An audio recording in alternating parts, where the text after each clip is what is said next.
What is up, guys? It is the Bluebloods here, back with another Week 8 preview, and we have our game of the week here on the Bluebloods, which means comment your score predictions below. Comment who you think is going to win the game, what the exact score is going to be, and if you predict the winner and the score correctly, you will win our $50 Venmo giveaway. So make sure to comment. Go ahead and subscribe, like the video, and comment your scores below to enter our game of the week giveaway.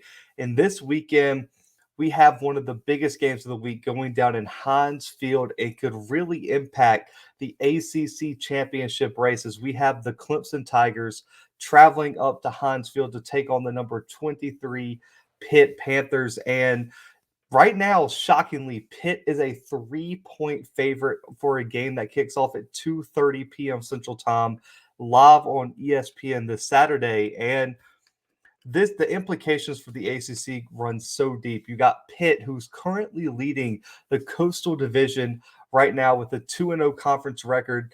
They only have one loss. They finally find themselves in the top 25. And then on the other side, you have Clemson in third place in the Atlantic, only behind NC State and Wake Forest, which are both teams who are undefeated in the ACC thus far. So this game really could be an elimination game for Clemson from contention for the ACC title, given they already have a loss to NC State, which would mean NC State would have to lose 3 games for Clemson to win the tiebreaker, or to be above them in the standings, because they already don't have the tiebreaker in that matchup. So this absolutely is one of the biggest games of the weekend, just due to all the implications for Clemson, Pitt, and the ACC as a whole. Now, looking deeper into the storylines, you got Pitt coming in, finally breaking into the top 25, and outside of an upset loss to Western Michigan, this team has been one of the most impressive under the radar teams in the country, coming off a huge dominant win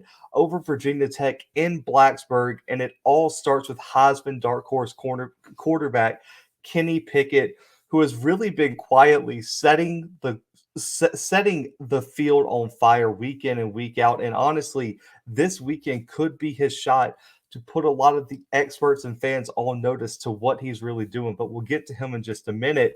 But on the other sideline, we have the Tigers, which I think it's safe to say have failed to meet any sort of expectation anybody has had for them this year. And it's been due to injuries, inexperience, just bad overall play at times this season. But they have they're gonna have one of their toughest tests of the season this weekend. But they find themselves at 4-2, unranked, and this is the first time they've been a regular season underdog since 2016 against Louisville. If you guys don't know what game that is the Lamar Jackson game against Clemson. So Dabo Swinney's squad, a win here could really take a huge step forward in salvaging what they have left of this season, putting them right back into contention for the ACC title. And potentially, if they can find a way back up in the standings by getting a long, run of wins, they could find themselves possibly back in the New Year's Six conversation. So a huge road win this weekend would be a huge step forward to that. Looking at the series history, it's actually tied 2-2. Pitt won the first 2 matchups in 1977 and 2016, while Clemson has dominated the past 2 matchups, winning by over 20 points in both of those, including the 2018 ACC Championship game over Pitt. So that's kind of the background, some storylines to look out for this weekend. We got to get to the keys of the game. We'll start with Pitt since they're the favorite. And for this team, it begins and ends with quarterback Kenny Pickett and this passing game that he has brought to an entirely new level this season. This team is averaging, guys, over 350 yards per game and almost 4 touchdowns through the air per game. Kenny Pickett, I've been critical on him on this podcast if you've been listening over the first few years of this show. But this season, he has finally proven he's finally made me a believer in what he's doing, because he's playing at an elite level. And when you look at this offense, this passing game is the focal point, especially with the running game being a bit inconsistent at times. Kenny Pickett and these wide receivers have to be on their game. And this is going to be their biggest test, because I don't think they've seen a secondary as talented as what they're going to see this weekend when Clemson rolls into town. But like I said earlier, man, Pickett is really a dark horse candidate for the Heisman Trophy. And if we're being completely honest, we'll keep it real here on the show. He should be the Heisman favorite just based on statistics alone. And I expect this could be a perfect game to have his Heisman moment. Even though Clemson might not be as good as recent years, it's still the notoriety of that game. It's still college game day coming, and it's still, right on ESPN with the whole country watching, and Kenny Pickett has his stage to have one of his Heisman moments. You look at what he's done this year, guys. Almost 70% completion percentage for almost 2,000 yards, over 11 yards of completion, 21 passing touchdowns, 1 pick, and 3 rushing touchdowns. Right now, Kenny Pickett is 4th in the country in passing touchdowns, 11th in passing yards, and 3rd in the country in passer efficiency. That's what we're working with here when Kenny Pickett steps on the field. And right now, he has an argument to be the most talented quarterback Clemson has seen this season, even over JT Daniels at Georgia, due to some of the struggles that he's had with injuries and things like that. Kenny Pickett is playing on a whole nother level right this second than anything Clemson's faced yet. And when you break it down, when you kind of deep dive into the analytics, Pickett's deep ball has been the strong suit of his game this year. And he's also been extremely efficient over the middle with his intermediate game, and it puts pressure on so many different levels of a defense that he faces, and it makes them worry about that over the top threat because they have some real playmakers at wide receiver, which we'll cover later. But Pickett's accuracy down the field is really what separates him from some other quarterbacks that we've talked about on this show. And he should have great opportunity because Clemson has faced some injuries in that secondary in terms of depth, so there should be some opportunities to push the ball down the field for Pickett. But looking this season, on passes 20-plus yards down the field, guys, Kenny Pickett is completing over 64% of them with a 96 Pro Football Focus passing grade. That's one of the best in the country. He is hitting the mark down the field, and that's something that a lot of quarterbacks struggle with. As you move down the field, the accuracy usually decreases. Kenny Pickett's increases. His strength is pushing the ball up over the top and stretching the field behind the back end of your defense. He has 12 big-time throws, 8 touchdowns coming on passes attempted 20-plus yards down the field. And then in the intermediate range, 10 to 19 yards, he's still completing over 60% of them with a 92.2 passing grade, 5 touchdowns, and over the middle, which is between the numbers, 4 of those were touchdowns, and over 330 of the 560 intermediate yards come in between the numbers. He is going to attack the middle of the defense, and he's going to push the ball deep on you and make you stop him. And really, the only things that have stopped him this year are drops from his wide receivers. Listen, I saw a stat last year. Kenny Pickett led the country in drop passes, on throws he attempted. His wide receivers have not been helping him out, but we're going to cover that in a minute. But when I look at Pickett, he has to deliver one of his best performances this weekend. If he can continue to take care of the ball, as like I said, he only had 1 pick this year, and he can test the back end of this Clemson defense, the Panthers have an excellent shot at winning this game this weekend and really making a statement that they are to be reckoned with in the ACC, right up there with Wake Forest right now, who is undefeated right now in the top 20. But the other key, guys, the rushing attack has been inconsistent, but it's been quietly efficient. And this offense utilizes the run game for a completely different reason and in a different way than most teams. They only run play action about 24% of the time on Pickett's dropbacks. So really and truly, the run game runs in complement with the passing game. They're passing first and running against favorable boxes and utilizing Pickett's ability to push the ball down the field to open up some things underneath for the run game. And when you look at what they've done, averaging over 170 yards per game on the ground, they got Vincent Davis and the Israel kid that they got at running back are 2 guys that are absolute problems. Israel with 347 yards rushing, 5 yards per carry, and 4 touchdowns, while Davis has put up 233 and 3 touchdowns. The key for the Panthers, though, here, and this, I'm going to try to explain this the best I can. What NC State did is what Pitt needs to do. Yes, Devin Leary had an outstanding game, and I think Kenny Pickett could probably replicate something like that. But what NC State did is stick with the rushing attack. Yes, the average might not be great. You might be getting 1, 2, 3, maybe 4 yards a carry at times, but you have to stick with it. Make Clemson honor your run game. And by the end of the game, 35 to 45 rushes is going to get you the win because eventually those yards are going to add up. You're going to be able to wear down that front seven a bit and open up some plays down the field for Pickett, just like Devin Leary was able to push the ball down the field due to Zonovan Knight and Ricky Person running the ball against Clemson earlier this season. So this NC State game plan, I think Pitt can execute it at a higher level, but they have to stick with the run. Too many teams against stout defensive fronts, you look at Georgia, Clemson, Alabama, even someone like an Iowa, if you abandon the run too early and become one-dimensional, they are going to beat you. So you have to stick with the run, even if it's not run, even though it's not working as efficiently as you may like, you still have to keep them honest. And that's the key for Pitt this weekend. Let's move to Clemson here. They have to establish the running game. It's clear as day that the rushing game is going to be key for Clemson because that's been the biggest missing factor for this team in 2021 compared to last year with Travis Etienne and really the past 3 years with Travis Etienne, who is the ACC all-time leading rusher. The lack of a run game has really put Clemson in bad situations and third downs and red zone opportunities, and they only rank 12th in the ACC with 142 yards per game on the ground. They have to run the football and they have to take pressure off of DJ because they cannot get into just a slugfest of who can throw for more yards and who can throw for more touchdowns because Kenny Pickett is winning that battle based on any indication of this season. Kenny Pickett will beat you like that. So you have to run the football if you're Clemson. Keep that Pitt offense off the field and wear down this defense in a big game that you have to win. And I'll understand things are so complicated for Clemson right now, especially with Will Shipley injuring his tibia just a few weeks ago.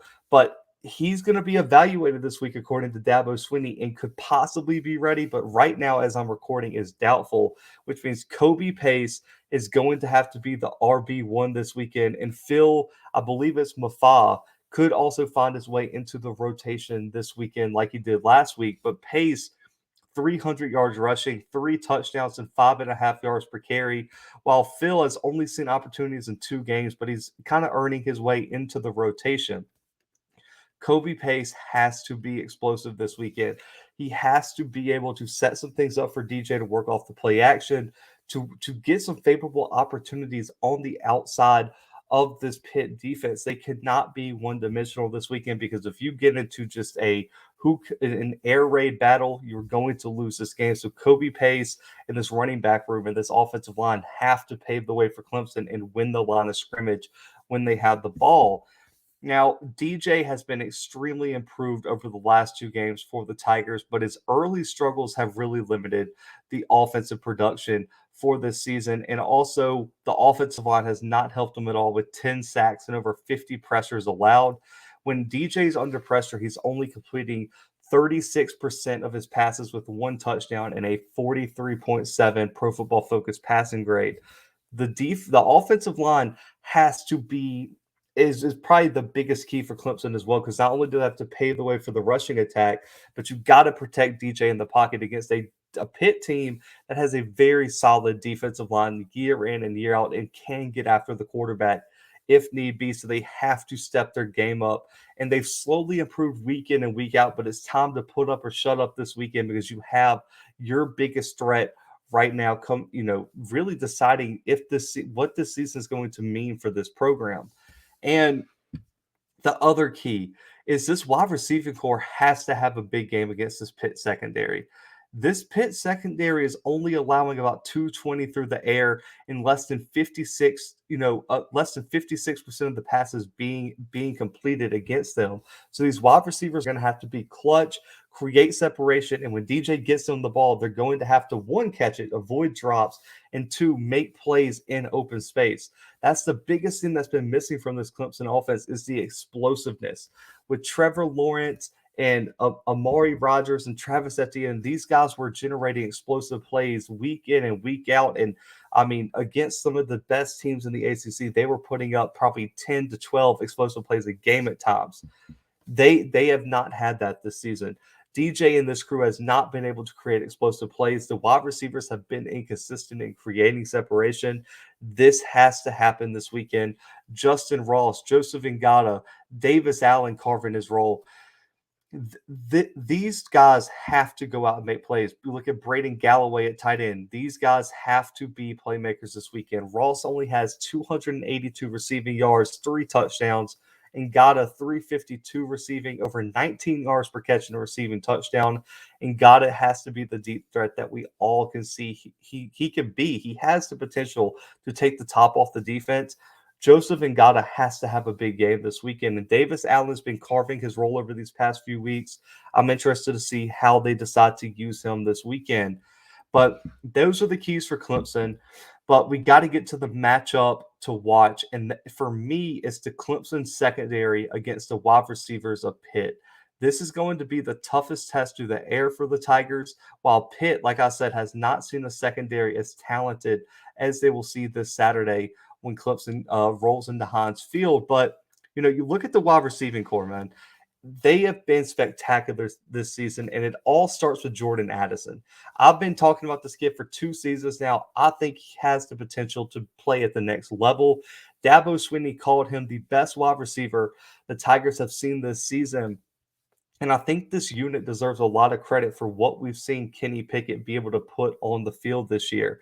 They have to avoid drops, which has been their kryptonite. Like I said, they have 17 drops this season, and they cannot afford drops to kill drives this weekend, because they have to establish odds and put up points against this Clemson team.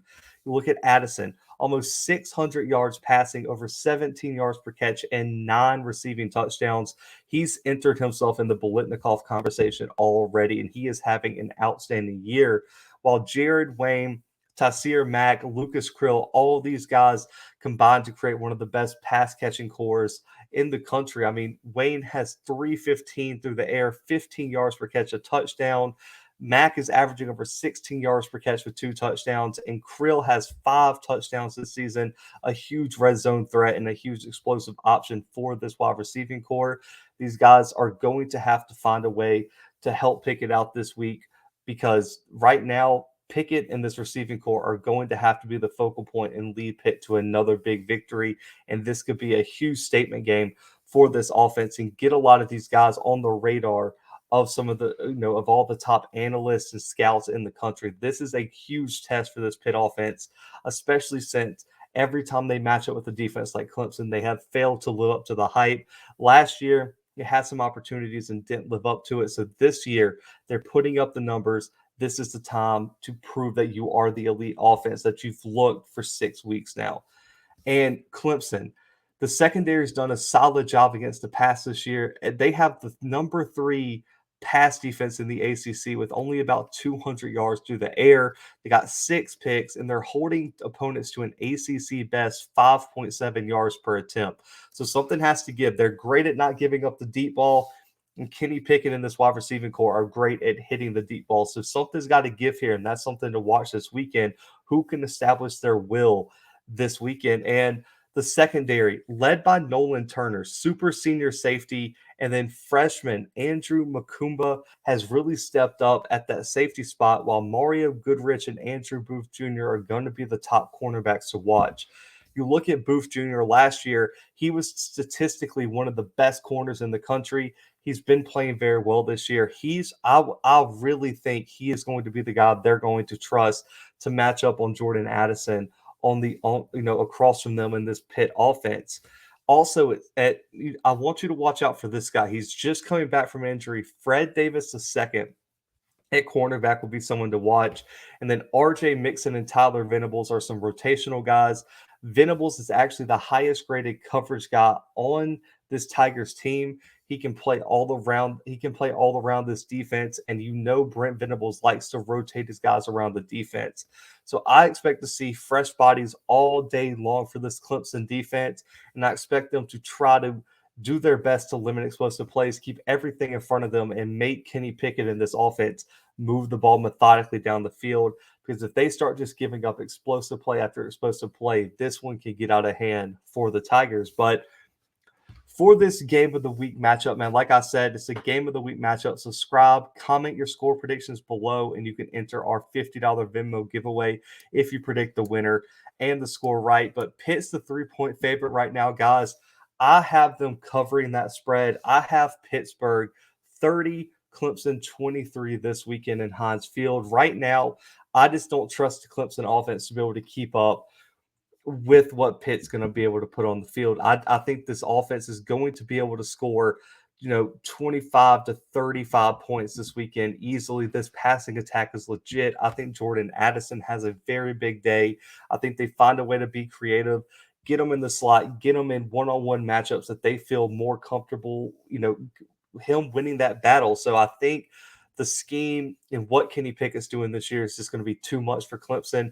And I just don't trust Clemson's run game and especially the pass game right now to be able to keep up down the stretch. I think it's going to be close.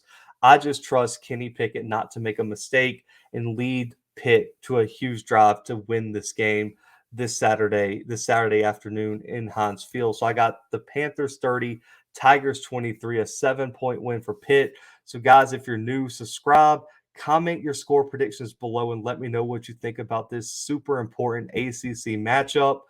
And we will be back this afternoon with another huge game in the Pac-12 to preview for Week 8. But for right now, guys, the Blue Bloods are out.